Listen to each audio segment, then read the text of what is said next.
All right, good morning, good day. Welcome to another episode of the Jena Hurst Show. With that, we are going to have Benjamin Freesoul here today. And that's who he goes by here on the internet, Facebook, all the things. And with that, this is episode 2. And if you caught episode 1, we leaped in and really this passion that I'm on of having as many conversations as possible with the real life humans who are everyday world changers. That's really what I see as the core of this. So whether you be a full-time parent or full-time dedicated to the mission or somewhere in between, this I believe is for you, as I believe every story matters, every person matters, and that we all are world changers. And that is what we are going to be digging into today. And I believe Benjamin's here as I saw his name pop in. All right, welcome, Benjamin. Thanks for being here and leaping in. And like I said, I did one episode on Friday, and you were next in line. And just this, I want to have regular, normal, everyday conversations with people that are changing the world with me, and just normalizing that this is what we're doing. Whether we like it or not, we all change the world with the way that we live. So it's not like we necessarily have a choice. We're all impacting the world. And really, what I see in the way that you show up, I'm going to acknowledge a couple of things. A, what I see is unrelenting resolve to show up and have the best time on the internet with yourself regardless, which is something I like to do too. And just in the world of Facebook and the creations of stuff, when it can feel like no one's out there, I just every single time you heart my post and like my post, it's like I'm not alone. There is someone out there. And so also just alluding to the fact that those that consume the internet can really change their lives by simply liking and engaging. So thank you for doing that for me. And B, yeah, just unrelenting resolve. That's how it shows up. So I'd love for you to start us off with just anything that shows up for you. If you want to share anything about where you're at, where you've been, what is in your heart or on your heart. Again, we're in wide open spaces, so I'll let you have the floor. Okay. Well, thank you, firstly, for showing up in the same way. It's when we start to gain self-awareness and how the relationship with ourselves is reflected in the outside world, it's nice to not necessarily need validation, but receive it, confirmation of the way that you were being is the right path, and other people are like beacons for that, I think, that markers. I feel that too. Hmm. Yeah, I feel Yeah. that. And actually, I've even had there's a common phrase of like, you have everything you need. And just as you don't need validation, that whole thing. Mhm. And so when that is said, for me, it's challenging because I do need biofeedback. I do need confirmation because it is somewhat disorienting when you're discovering yourself. It somewhat is challenging to show up and play with what we can be and who we can be. And are we on base? Does this work for everybody? We need that biofeedback. And so I appreciate your articulation of that because it is tricky to, I see in myself, that's somewhat narcissistic type behavior, right? To go and need self-seeking validation in the day and age of social media, that can be a trigger and a fear of mine. I don't know if that shows anything for you.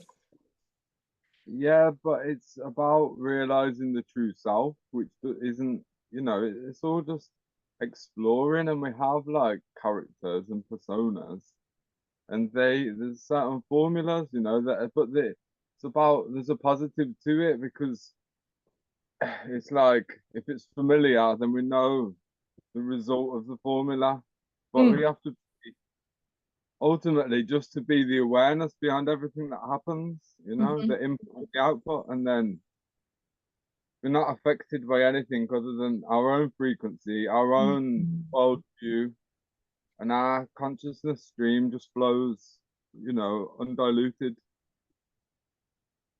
Wow, I love the way you stated that. Like it's still trying, still trying to receive what you just said because it was so clear.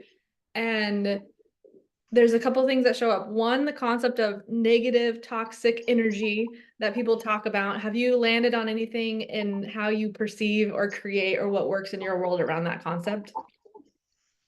Well, it's really simple, but really complex because of the way that people filter information and words, and nothing means what it was supposed to mean when it was first spoken anymore. So But darkness and evil, synonymous.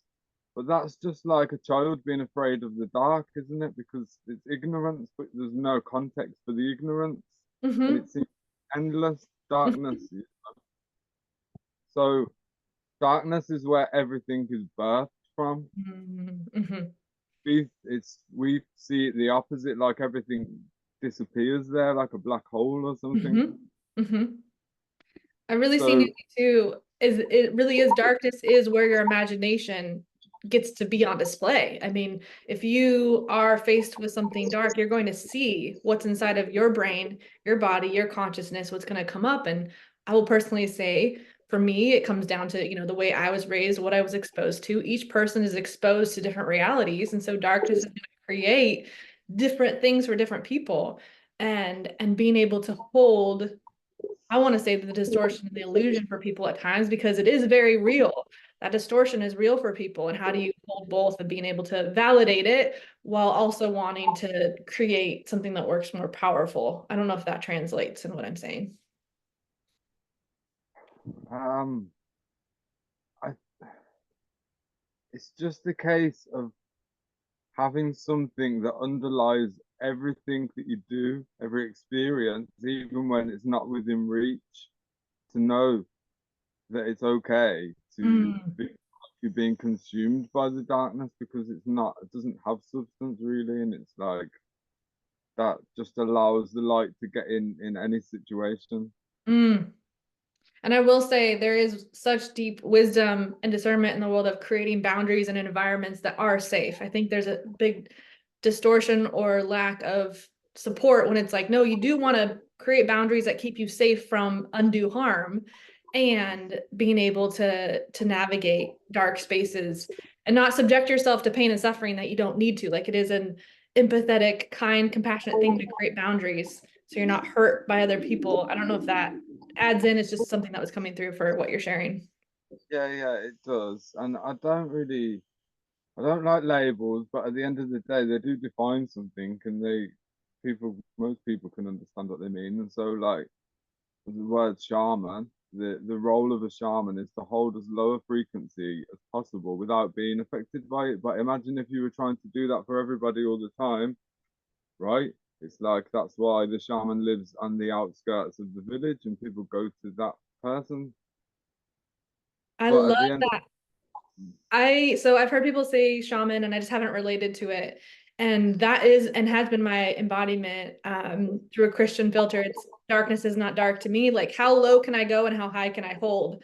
And bridging that gap together, and just much of what my path and purpose is. And so tying that in with the toxicity or dark energy, it is this balance of how low am I willing to go and how high can I hold it, and what's the range in some ways.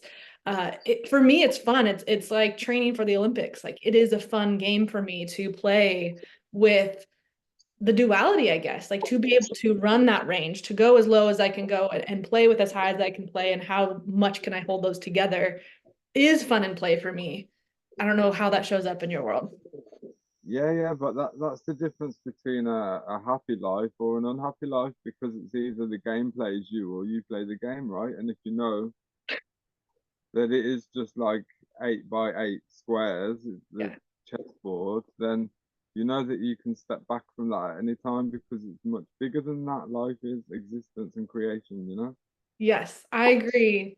And the hooked energy that can happen when playing, which shows up sometimes playing with fire, there's certain impacts to the body and the brain that can, for me, be so all-consuming and so derailing. And having this, what shows up as self-fulfilling prophecy, or this purpose in it, to know that I am transmuting, I am turning this into something good. It is gold. That has been something I've been able to discover personally. So it's easy to go in and hold those spaces. And I don't necessarily believe everyone has that proof yet that going into the dark is going to produce gold. That's still so scary for people to go into the dark.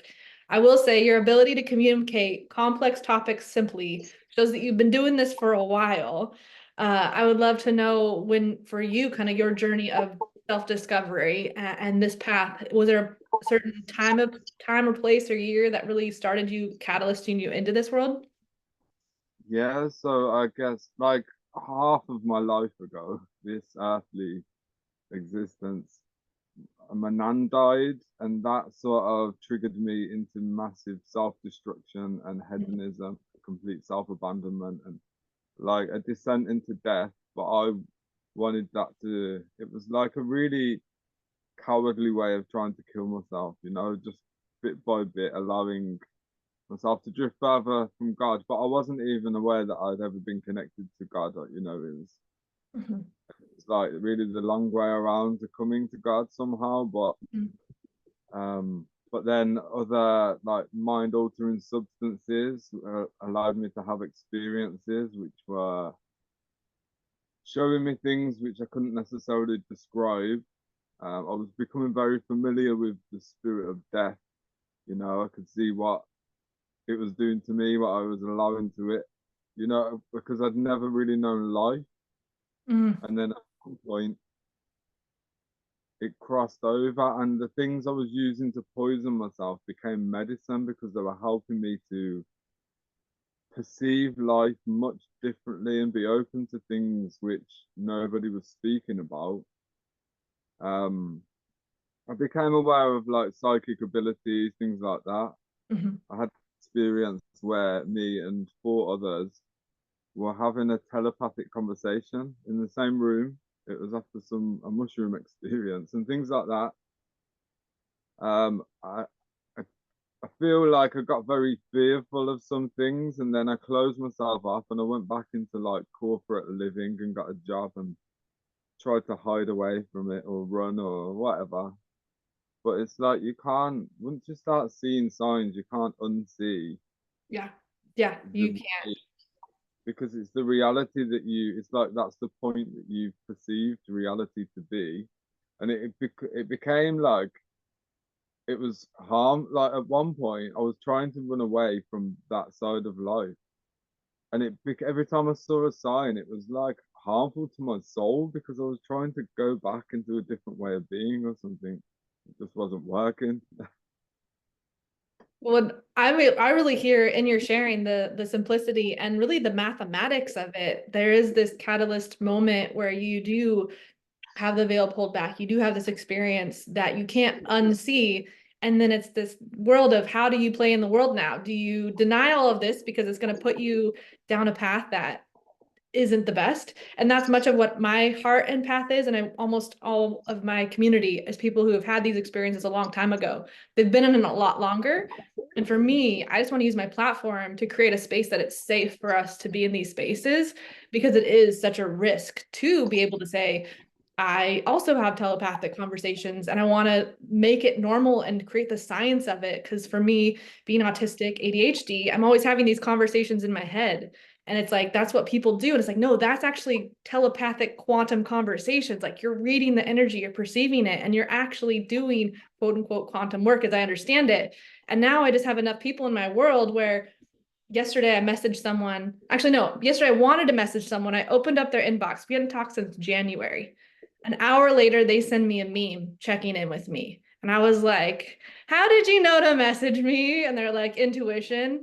And then it's just this constant experience of playing with telepathic experiences of where I think about someone and then they message me and learning to actually see that as a gift, that it's not something to be afraid of, that we actually have these connections outside of space time, that it does impact. Quantum physics is math now. So it gets me excited. It's just so valid to be trepidatious because you can become all of these disorders when you say your real lived experience, which is supportive and good, except in our current paradigm, it's destructive and bad based on past life. So I don't know if that opens anything up for you. I just get really passionate, very passionate about this conversation. Yeah, well, I think most people become fearful of like psychic gifts and stuff because they don't understand it. And so it's just it's just information, isn't it? Isn't Mhm. like so if you open up your psychic field of awareness and then there's some sort of stream going backwards and forwards, input and output. Out if you're going out into the world and picking up all sorts of information, there's no context and then it's just being translated somewhere. Mhm. That's scary because it doesn't actually mean anything, does it? It's just a mashup of loads of different thought forms. Yeah. And I do see there is a needed language and context to have spaces to clear because it is just a perception, it is just an interpretation. It could be off. We don't all know, I believe we all have distorted frames at the end of the day based on being born in a world where we're disconnected from our goodness, disconnected from who we are. Like, yes, we're born in this world as good and quote unquote God, however you see that. And then we're birthed into a world that tells us the very opposite. So much of what you were experiencing with your story and the mechanics and mathematics of what it's literally like to be born in one way, to be trained in another, and then the process and path and process of getting out of that, for me, again, comes back to mathematical and pattern. Like I guess pattern recognized it. So I appreciate you sharing your experience because again, when you can show someone the pattern, it creates such safety of like, oh, okay, I keep going. I'm not alone. I'm with other people. And I want to normalize spiritual awakenings, which I just continue to see as just being human. There's no spiritual aspect. It's just what it's like to be human and having containers where you get to say the crazy and not instantly be seen as broken or instantly being seen as whatever. There's a frame and a context and like, oh, you do this too. And much of what I discovered online talking about ADHD, everyone's like, oh, you do this too? I do this too? Like, we're not alone. And so being able to talk about our insides on the outside is something I'm passionate about, except I know it's so scary for so many people who haven't built an environment that supports them. Uh-huh. So, Yeah, yeah. well, because the human experience to me, it seems like it's just oscillation, really, from one extreme to the other, or you just get stunted at one particular part, which is not helpful, and then I don't know. But these polar extremes, and the more you resist, it's the harder it becomes. And and it's like alluding to the fact that eventually it's gonna just still somewhere in the middle, and then there'll be no movement, full equalization and balance. That's what Hmm. it's like. But so in the world or on any stage, if you bring in any information about yourself or what you feel to be yourself to light in front of any other witness, it's like it's scary because if you really want to know yourself, then you're gonna see some scary stuff, right? And that maybe need to be revealed, but we don't want to be rejected. But in doing that, we're just rejecting ourselves and blaming other people without even putting ourselves out there to be rejected. 100%. Yeah, that loneliness is that pure form I feel like we all have. And that's actually one thing I struggled to land on and lost a lot of people over because I would publicly declare that I'm lonely. And I was going, 3 to 6 months without really seeing people in my physical life.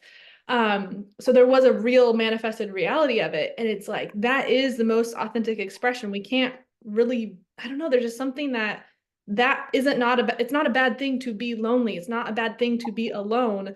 There is this expression of me, Jenna, that is only me. Like it is this alone aspect and not resisting it and empowering the isolation, independence, and loneliness that comes from being an individual.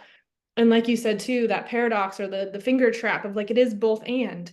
I am still part and I experience it as a part and I want to experience as a part and individuate and create an isolated version of myself, which isn't narcissistic, and just that navigating, discovering yourself and coming back to yourself and having the process of being alone and not being bad for it, if that makes sense. Like normalizing the safety of alone. I don't know. There's just such a resistance that we have in being alone that it creates a trap, is what I see for myself personally. Uh-huh. Yeah, I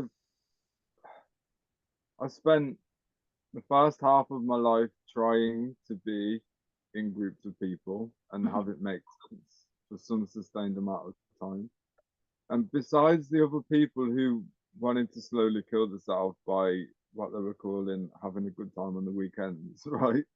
That was that escapism was the common link, but that's not really a group to be a part of. So then I coming to terms over a number of years with the idea that I'm alone in this life. That I had like a vision of hell once, and it was just me walking the streets, kicking a can with my hands in my pockets, and I had the whole world to myself. right? No one to share it with. Like, oh yeah, yeah, because what now, you know? But then it becomes comfortable to be alone. So Mhm. then it's like, don't even bother second guessing whether it might be more correct for you to go and be amongst humans, you know, in any moment. And it just becomes familiar, Mhm. like a lone wolf, right? But it's Mhm. difficult to wear that as some sort of coat of arms or badge of honor because it took a lot to be able to do that. Ultimately, we are social creatures, right? And we're Mhm. supposed to be influencing each other. But when you know yourself, it's like you influence each other to want to be themselves rather than want to be you. Because Mhm. you Mhm. want to just be validated or followed or people say, well, your way of living is correct. I'm just going to copy it. Mhm. But only authenticity is going to survive in Yes. the real world, right? There's just it's just so much unraveled there, and I really see the pain of being alone as being an authentic experience. And if anything, we do have to that whole individuate, come home to self, and be alone and isolated. And if we don't have pain around that, I also see us denying aspects of ourself because we are meant to be with others. So if we're not able to be alone and in pain around our loneliness, I think that's what I'm trying to articulate. I posted publicly about being in pain from being alone, and I would get, "You're not alone." I'm like, that doesn't help me. That's just invalidating my experience because I am experiencing this as alone. And it wasn't until I had a friend that actually got to that. There's actually a spiritual teacher I'd have to find who literally talked about how in some ways we all are alone at the core. It's how do you create connection, and how much can you expand that and play with that and discover connection. And I do see us so wounded by people who create destructive paths that we have to individuate and become alone, because it's just better to be alone and not hurt than go with people who are only going to hurt you because that's all they know. And the path of leaving the herd to be yourself, to find the community that doesn't hurt you. And that was something I was leaning in this morning too, the concept of being hurt by another and creating space where you get to say that hurt me and actually have safety to do that. Like that's something I'm really passionate about creating. Because it's not a personal thing. If you hurt me, it's literally just accident. Like you stepped on my toe, it hurts. I want to share this. And then if someone can't receive that, it creates a dynamic where someone has to be silent about their pain. And I don't see that ever healing us. And we do heal together. And so I see the lone wolf so much as like, I just don't want to hurt. So I don't want my toe stepped on. So I'm going to stay by myself. And then that not yet knowing how to have powerful conversations around pain that we cause each other. I think that's something I'm eager to create because it is something that I want to have, because it's not personal. Like if you hurt me, it's not, I know hands down, you will never hurt me intentionally. So if it happens, I have to bring it up because there's no way you could intentionally hurt me. And so that's something I just see in community and connection coming out of loneliness, is creating those conversations that we can actually be like, hey, that hurt. Oh, I didn't know. Okay, I won't do that again. Like there's just so much there that shows up for me. I don't know if that speaks to anything for you. Yeah, loneliness is an excuse, really. Mm. But people saying you're never alone is gaslighting because we have to feel what it means. Because when we're speaking about that, we're talking about our greatest fear, because that surely equals death. It's like pure confirmation that you've been kicked out of the tribe, right? Whatever that means in this world. And so I've been through experiences where I have literally been kicked out of the tribe, or passed along or moved or went somewhere else, all of it to be fully on my own, to get to the point where I'm like, wow, life, God, universe, I give up. This is bigger than me, right? I call it fending for myself, but what I'm doing is surrendering to something which has got more power and resilience than I ever could hope for. And then understanding that we're never alone, not as a platitude while you're sitting in your humanness, like ice cream. Uh, I really see too it normalizing the human experience. I think that's where the aloneness comes for me. It's very few people are actually in the authentic frequency. So I do feel alone and I'm screaming out saying, I'm alone. Is anyone else out there? Because I know I'm going to ricochet on someone who's authentic. And if I can scream from the spaces that I'm in into this chasm and the one person shows up, and that's something that I've said too, showing up for none, because all I want to do is essentially create a resonance that ricochets back that authentic frequency. It is so unique and I want to normalize it and in some ways package and sell it because I do believe it's this experience of being human that we all are eager for and we can talk about it without talking about it and people like it except I want to just blanket make it black and white. What is authentic frequency and what is not? And if it's not authentic frequency, it's not going to work. We have to learn how to become ourselves, and it's only through authenticity. And so it means messing up and doing it wrong. And the people who have, I mean, I've been kicked out of communities too. And that ostracizing experience, like I have to be able to feel the pain that comes from losing what I thought was love and home and all the things without making them bad and wrong.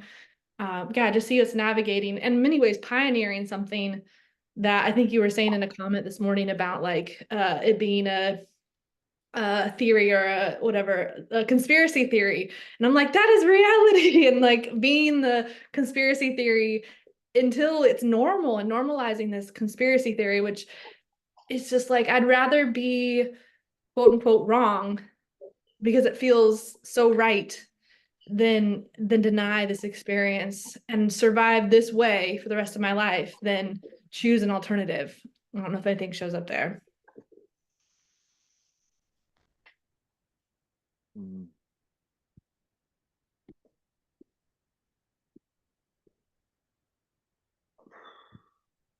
For me, it's not.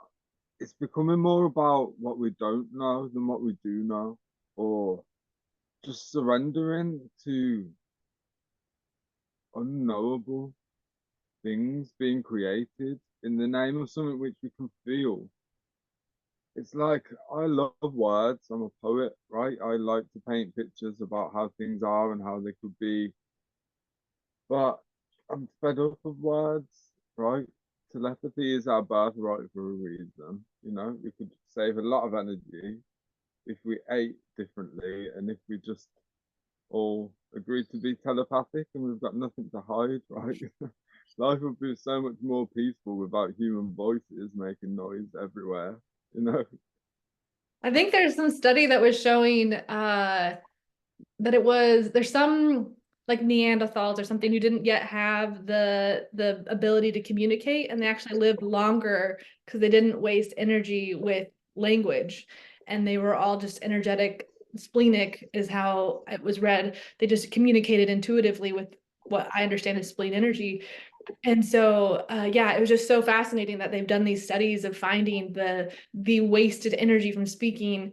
And I really see the pain of being misunderstood, the pain of being lonely, and how it keeps us in that boxed space of speaking because we don't want to be misunderstood, we don't want to be lonely, we want to be part of a community, and the deep, deep, deep fear and chasm of if I go inward and isolated, it may never end. I may live this life alone for the rest of my life. That's been my core wounding and having the embodied experience of solitary confinement. Like it's such a deep wound for me to go alone and much of what we preach is how we need to go alone and meditate. And so you can have these trauma experiences that keep you away from the healing experiences.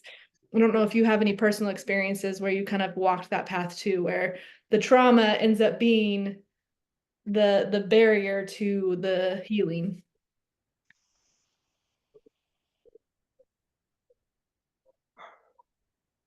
I think so. There's like a hamster wheel, you know, that just keeps on spinning. We can get off it at any point. It's like Hmm.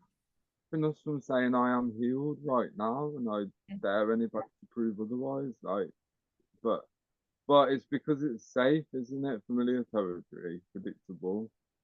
It's like it's just loops of behavior. Like they don't that any trauma, anything that's happened previous to right now only exists. if we perpetuate it by our thoughts and our words,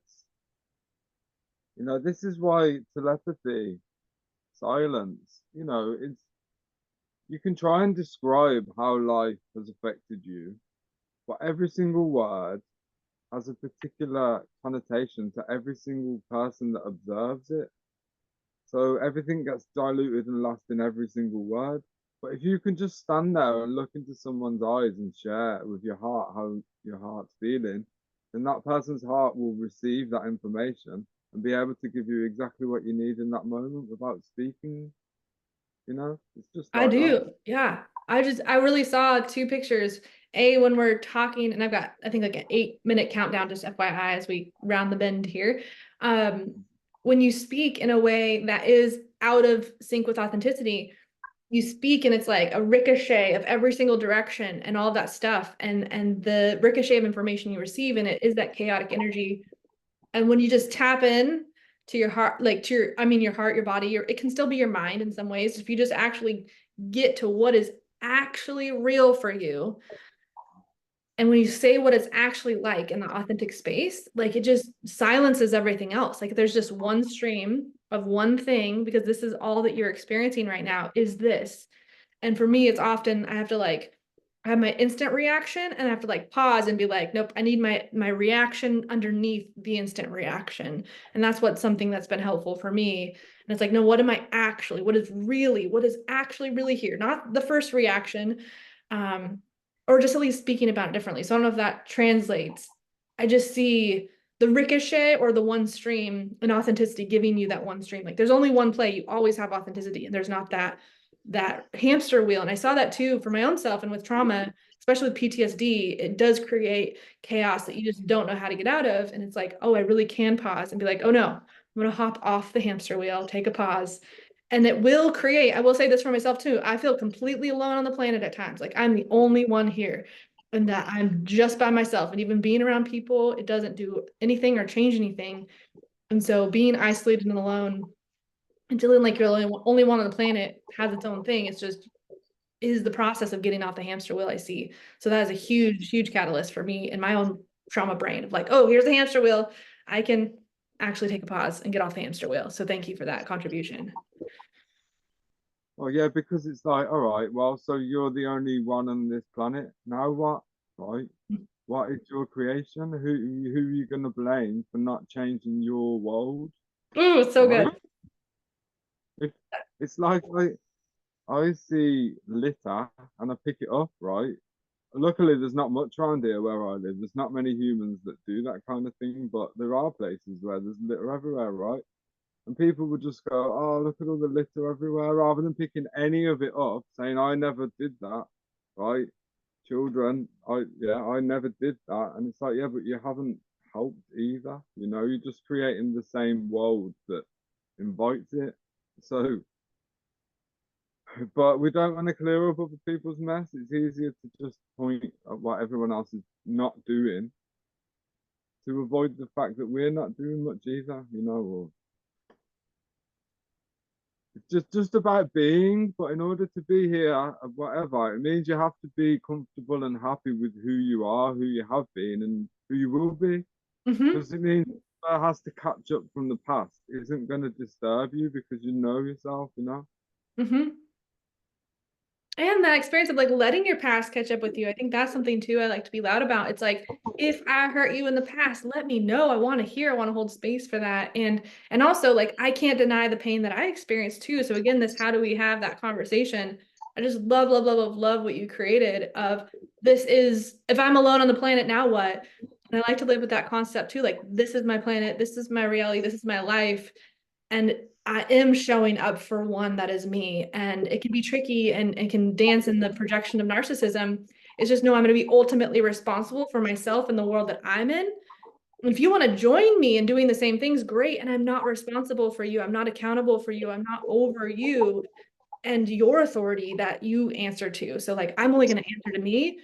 On my planet, I don't want trash. So I'm going to pick up trash because I see it and it's my planet.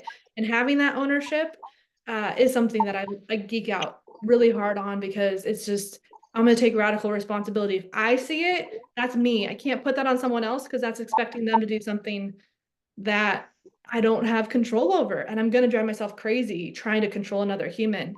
And that's where I see boundaries is helpful for me too. It's like, okay, this is my world, my ecosystem, my timeline, if you want to see it that way.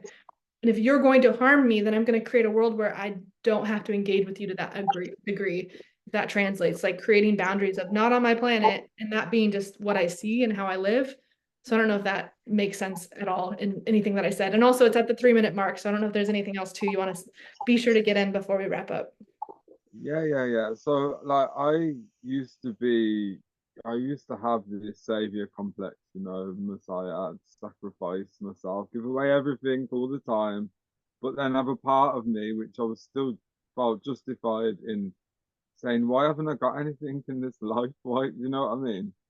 It's like, so yeah, I pick up rubbish, but I don't go away from the trail that I would follow home normally. You Mm-hmm. know, to get rubbish, it's like that's having to go out of my way to enforce a boundary or something. That's what it feels like, you know? Mm-hmm. It's a metaphor for also with other humans or whatever, you know? I'll just pick it up along the way. That's it. I don't, my pace will still be determined by my focus. I really see, I mean, that's just a huge shift too. Cause again, that savior complex of I'm now gonna account for this everywhere. It's like, no, I'm just gonna account for it in my sphere. And if there's trash in my reality, yes, I'll pick it up. And I'm not gonna now give up what I'm called to in my path to become the trash picker upper person. Like I'm just gonna have it be in my little ecosystem and where my feet touch, like around me and my feet, this is what happens. I'm not gonna move and go further out and just being able to take care of my sphere, my aura, somewhat can say it that way too.